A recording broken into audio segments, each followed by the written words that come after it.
திமுகனாலே தோல்வி தோல்விதான். வெற்றியை பற்றி திமுக பேசலாமா? திமுக 1949 வருஷத்துல செப்டம்பர் 17 தொடங்கப்பட்ட கட்சி. இந்த 76 வருஷ காலத்துல திமுக ஆட்சியில இருந்தது எவ்வளவு காலம் தெரியுமா? வெறும் 26 வருஷம் தான். மிச்சம் இருக்க 50 வருஷமா தோல்விய மட்டும்தான் சந்திச்சிருக்காங்க. தமிழ்நாட்டோட வரலாற்றுல இங்க அதிக காலம் ஆட்சியில இருந்த கட்சி அதிமுக தான்.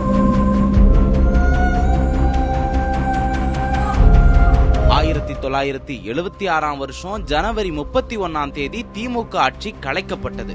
தமிழ்நாடு வரலாற்றிலேயே, ஏன் இந்திய வரலாற்றிலேயே ஊழலுக்காக கலைக்கப்பட்ட ஒரு ஆட்சி திமுக ஆட்சி தான். எம்ஜிஆர் காலத்திலேயே 13 வருஷம் தொடர்ச்சியா வனவாசம் போன கட்சி திமுக. 1991, 2011 தேர்தல்கள்ல எதிர்கட்சியா கூட வர முடியாம போன கட்சி திமுக.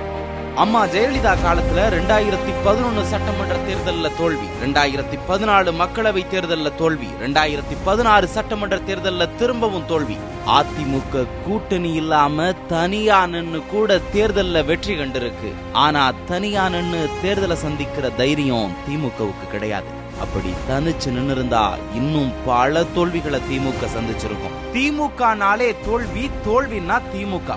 50 வருஷமா திமுக தோல்விய மட்டும்தான் சந்திச்சிருக்காங்க.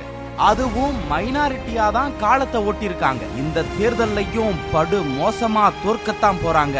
ஏன்னா தோல்விங்கிறது திமுகவோட டிஎன்ஏலயே இருக்கு.